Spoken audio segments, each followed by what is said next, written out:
Our last Turbo Talk of the day is Johnny Cash doing PPI-Geolocation. Hello, Johnny Cash. I'll keep this brief for a 20-minute talk. Johnny Cash, co-author, Hacking Exposed Wireless, currently on the second edition. Ran a lot of 802.11 cracking utilities, and I'm an aspiring Atari 2600 programmer.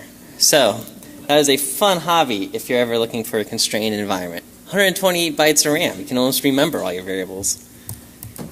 Senior R&D guy, Crucial Security. I'm also the youngest obsolete guy around. That is roughly me.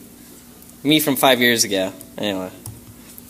So for those of you who don't know, 802.11 visualization now looks basically like this. You have a laptop running Kismet probably, you have a wireless card hooked up to an antenna, either an omni or a directional, and a GPS puck on top.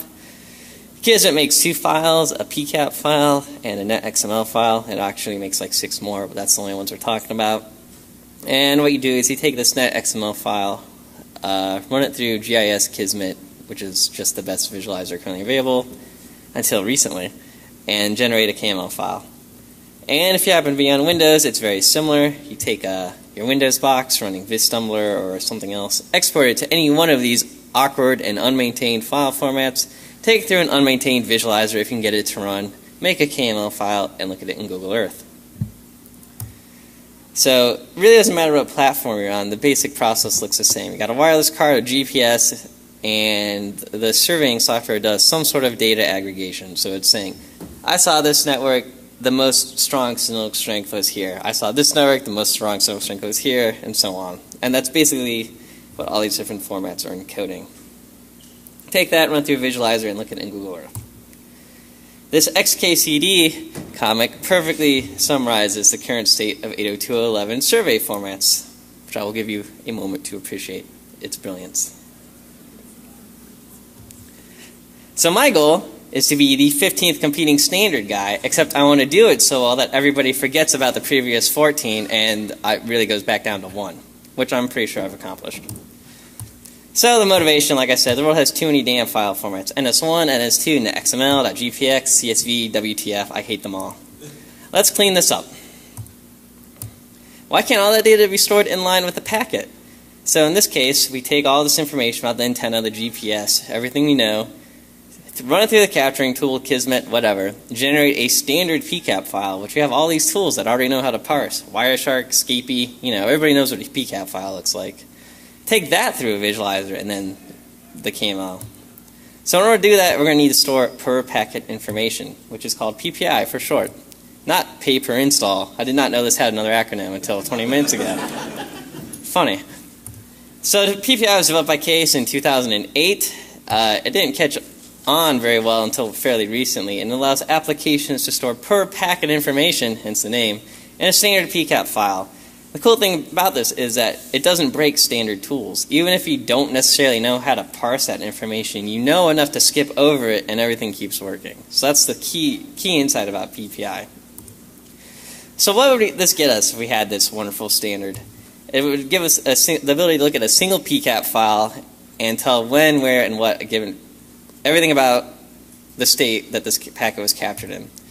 We could then use all of our standard tools to create, modify, and view this data. So Wireshark, Scapy, etc. Stuff we're familiar with. And the most obvious use to me is we could have a universal visualizer. So it doesn't matter at this point what you've captured your data with. Previously, if you capture it with Kismet, you need to use a Kismet-based visualizer. Captured on Windows, some Windows-based visualizers. They're very coupled together. So if everybody stores in this format, they get decoupled. This is really nice if you implement the specification, which I highly encourage everybody to do. It's 100 pages and a lot of fun to read. So, what do we want to store? Let's start with the GPS. That's the most easy. So, if you guys are unfamiliar, how many people have actually used Scapy in here? Anybody? Scapy's great. I love it. So, what you might think here is actually pseudocode, because it looks so easy to read, is actually real code for Scapy. So, if you fire up Scapy, load the contrib modules that implement all of this, and we make a GPS tag.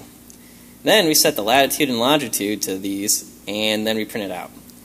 Fairly straightforward. And then we take this data and we can look at it in Wireshark, and lo and behold, we can see the latitude and longitude. And finally, if you ran this through a visualizer, we get this intersection in New York. which is conveniently located at a 22.5 degree isometric angle you're used to looking at all of your diagrams, which is why I chose it. So, that's a start, but what direction were we traveling? Where was the antenna pointed? What way is the car pointed? We need a vector. Vector details. Vectors specify an arbitrary three-dimensional orientation. They can be relative to each other or relative to Earth. You're all already thinking relative to Earth, because if you think 10 degrees up and 90 degrees to the right, that's relative to Earth. A vector bit mask, a characteristic bit mask, is used to say what this vector represents. So just because there's a vector tag does not mean that is the antenna. This could represent a lot of different things, and you can specify what it represents. So the most obvious ones are like the direction of travel, antenna, the front of the vehicle, and even cooler is if you have something you would like to store an arbitrary dimensional vector on, and I did not think of a bit to assign it, you can have one, or you can assign your own, and there's actually a vendor-specific tag. So if you have some other information you would like to encode in this coordinate system, you can. So V is for vector, make it in Scapy. We say this one is relative to Earth, and it indicates the direction of travel, and it's got a 10-degree pitch and a 22.5 degree heading. Print it out in Scapy, looks pretty. Load it into Wireshark, also looks pretty. Visualize it. Hey, now it looks like we're getting somewhere. Now we have a car and we know the direction it's going. But where is the antenna pointing? We need another vector. Easy to do. Make another vector in Scapy, print it out. This one is 90 degrees relative to the previous one. So if you have if you're an application developer, you actually don't want to keep doing the math. Like I'm going 10 degrees, so this is 100. I'm going 20, so this is 110. You don't have to do that from an application perspective. You can say this is relative to the thing I just showed you. So, visualize that one. Now we know which way the car is going and the direction the antenna is pointing. Looks like we're getting somewhere. Okay, that was cool, but what good is knowing the orientation if we don't know what kind of antenna is attached? This is really important if you actually want to visualize this or do some sort of analysis. If I have an omnidirectional on top of my car, it doesn't really matter. I mean, it matters that it's pointed up, but like these vectors don't mean much if you don't know anything about the horizontal beam width. So, A for antenna. I love Scapy. We set the gain. So we set it's 9 dBi gain, 120 degree beam width, which is a relatively wide beam width panel antenna, and you can even encode the model name. For now in Scapy, look at that. You see a pattern here. Loads in Wireshark, and you can see the gain, beam width, and model name. So at this point, you know everything about the antenna and where the antenna was facing and where the car was. So we're off to a pretty good start. Well, that was cool, but well, how about how fast we were going? Did I say velocity? I'm in acceleration. And temperature? And humidity? Sure, why not? I'm going on a coding binge and I feel like implementing it all. S equals sensor. Set it to velocity, set the value to 20, load it up in the Scapy, prints it out, load it into Wireshark. Look at that. We know that car is going 20 meters a second.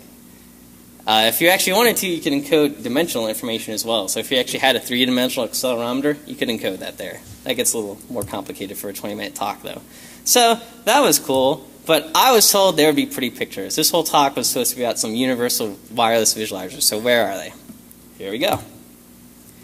So this is the testing area, aka my neighborhood. You'll become very familiar with it over the next 5 minutes. So first thing we do, we fire up Kismet. This is normal, unpatched Kismet. We hook up a GPS, drive around my neighborhood.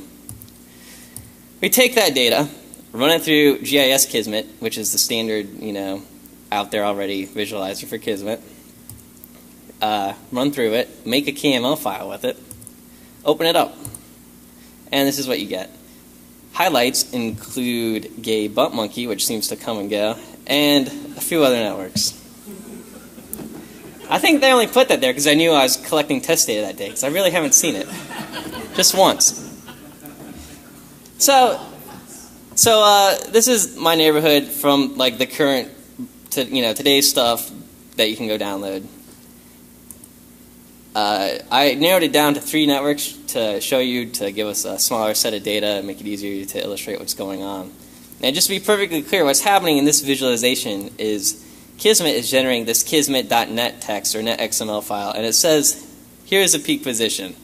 The visualizer then, drops this target on it, and that's all the analysis that's going on, Basically, strongest packet, drop the thing there, which is a good start, but let's see what we can do to improve it. So here we take the same data, generate from the same Kismet survey, and we run it through my PPI universal visualizer. edit the config file. I want to tell it in this case that it is scaling it to 100 meters, and to use linear scaling, and which is right down here. So we run through my universal visualizer. So this is the same PCAP file Kismet created earlier, and we go straight to a KML file. It goes, pre-processes, processes all the networks, gives us this KML. So what does this look like? So this is what we had before, no PPI information. And this is what we get when we know the signal strength and location of every packet. Stronger, brighter lines indicate stronger signal strength, and shorter, darker ones are less signal strength. So this is a kind of noisy one. I did a few more examples. This is another network that we saw earlier, HP setup. This one is a little prettier. Watch the lines fade in. So stronger, brighter lines, stronger signal strength. I mean, even at this point, we've gained a lot of information. For example, this network is basically brighter or stronger. We can see it from farther away. That was not in any way conveyed with the previous aggregated data. You could say, well, the strongest packet was here, but you couldn't really say how far away did I see it. That information was just lost. And finally, here's last third example network, Sirocco. I'm not sure how you say it. They're my neighbors. I should probably know their name. Anyway, this one is actually almost like a casebook illustration. It looks really pretty. The closer we get to this house, the stronger lines, the brighter lines, they get up until this point, which was the peak packet, which we can see because that's where GIS Kismet dropped its target, and it starts to fade away. So, I mean, that's a pretty good start, right? We haven't added any more complexity, and we're getting this out of, the tools that are currently available. But I've been working on this for well over a year, sadly, and all you have are some bar graphs and Google Earth. Oh no. Say hello to my little friend, Wi-Fi cannon. +5 charisma, +8 gain, 30-degree horizontal beam width. Certainly adds a level of badassitude to the whole thing. Combine that with my cherished 2008 Cobalt SS with a 260 horsepower supercharged Ecotech engine, a ridiculous wing for +5 horsepower, and an optional sunroof, which will be key, we'll see in a moment. Add that to a directed perception servo, which has 360-degree pan, plus or minus 30 degrees of tilt, and is 100% software controlled. Stick that on top, drop in Wi-Fi cannon, as mentioned, a DBI antenna with 30-degree beam width, and the completely useless lights. And we have Servobot, time to roll out. So this is me in my neighborhood, trying definitely not to attract the local PD's attention. And the servo spins around, as you can see in this awesome time-lapse picture, and as it spins, it knows its relative rotation, and it's writing out the PCAP in that file format I just gave you and spent 18 months developing. So, I took Servobot out, scanned in these 4 positions, and then after that, I did that, I was like, I should get some more distance on this, so we do 5, 6, and 7. So each one of these represents where I parked my car, poked that thing out, stood there for like 60 seconds, and was hoping nobody paid too much attention. So I did that 7 times. So here's what we get from that. So here's the first network we saw earlier, offline. GIS's Kismet's guesstimate as to where it was. And I park my car here. Servobot starts scanning. And it's the same color scheme as before, so darker, shorter, not good, brighter, longer, better. And it starts to rotate, and we get this data. So it seems like it's generally pointing in this direction. And we didn't get a whole lot of packets, but it's pointing this way. At this point, you can immediately rule out this house, and this house, because it would be pointing right at them if it was either of those. Go to another location. Servobot starts up. And you can see this gap here is pretty interesting. It's definitely not that house, and it's also sort of pointing out across the water, so there's nothing to see. Servobot keeps spinning, and at the end of the day, you get a picture that looks like this. So it's sort of pointing this way, but it's not the easiest to read. Servobot comes over here, starts spinning. This is pretty interesting. It's pointing this way and finishes out. So you have to sit here and squint, and I don't have the time because it's a really short talk. But if you sort of like to say, well, it's definitely not this one because it would be here, and it would probably have more signal strength on this one, and it's definitely not this one because this one would be pointing way over there. I guesstimate it, and I put it in this house after having stared at it for a while. It's intuition. That was not mathematically derived. There's no solver in here. It didn't do any trigonometry. It's just looking at those lines. So I go across the lake to get a scan, and we get these two packets. And this is pretty interesting because this is what wireless engineers call multipath, which is the word anybody in wireless uses to cover their ass when they don't know how to explain anything. It's just multipath. That's how MIMO works. That's how you get great cell phone coverage in cities with this whatever. It's the great CYA. Nobody knows. Nobody can explain it. Here, I can illustrate it. This is a rare event. You won't see this from many other wireless guys. Multipath. You can see it. So, to put this in perspective, these two packets, there's two of them right here, bounced off this guy's house. I can tell you exactly which two packets. Which two packets? Open up the PCAT file, filter on the network, and then filter on the position, and we are left with two packets. Look at that. Those two packets bounced off his house. Yeah, it's awesome. You should be applauding. That's packet 1. That's packet 2. How cool is that?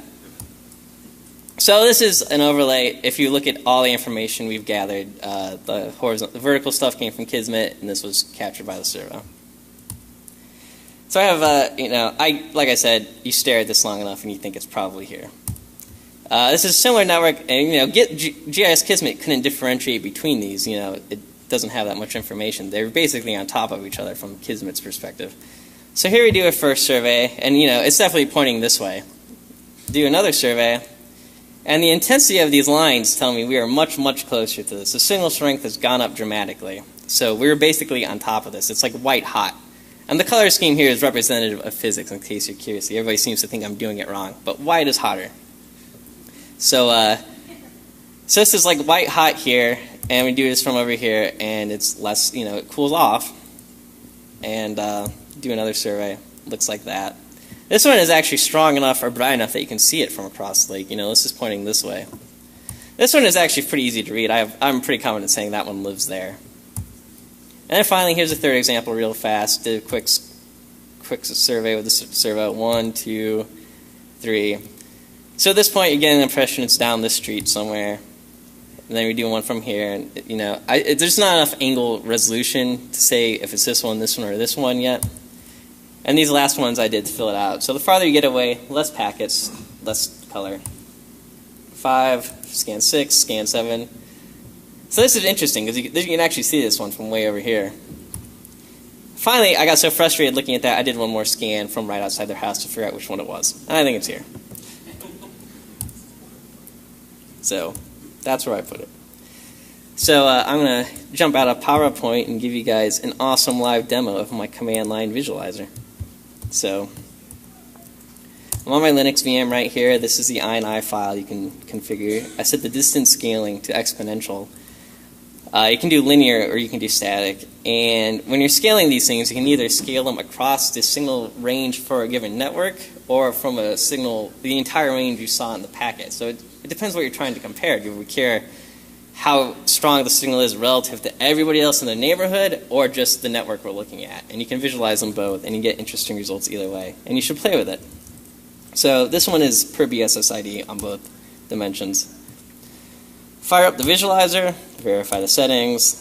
Right now it's computing the spread across the dB, which is important. You have to think this is actually going across like 10 orders of magnitude when you do the math across that range. Computes the dB spread, and then it starts generating a KML file. So go over here, copy it over to my Windows box.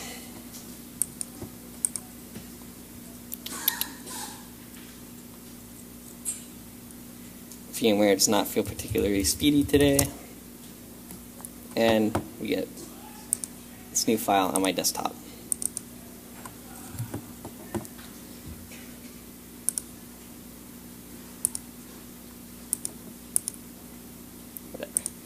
So this is the generated from that street. So this was generated, right now, real time. That was real demo. So I took this survey at an intersection, which is fun to do because I'm at a stoplight with a servo in the air, hoping I get everything just right. So you can look through here, and these are similar graphs. They're just in a different setting. That one's over there. That one's over there. This one's over here, etc., etc.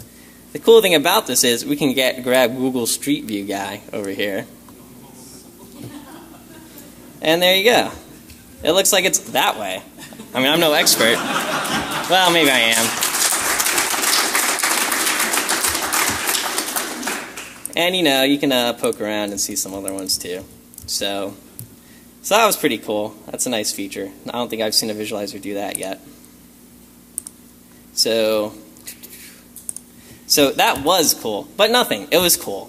Okay, where is all this code? Wireshark merged, Scapy merged, and Kismet merged. So you don't have to go download any of that stuff. It's already in there. I basically built this into the world and didn't tell anybody until it was done. You can get the SDK from Harris, assuming the Harris IT monkeys have done their job and uploaded it. I think I need to give them some bananas or something. There's a link.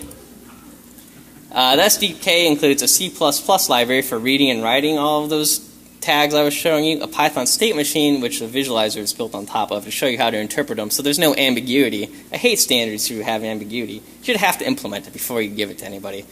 And then there's the two visualizers that I was generating all this data with. So you should be able to download it there. I will not be surprised if they haven't put it there yet, though. So supporting vendors: Harris, Praxis, SRT, Wireshark, Python, Scapy, and Kismet. So yeah, that's a pretty good list. That's like basically the entire industry. I think it's fair to call this an industry standard at this point. And to quote the venerable John Hodgman, you're welcome.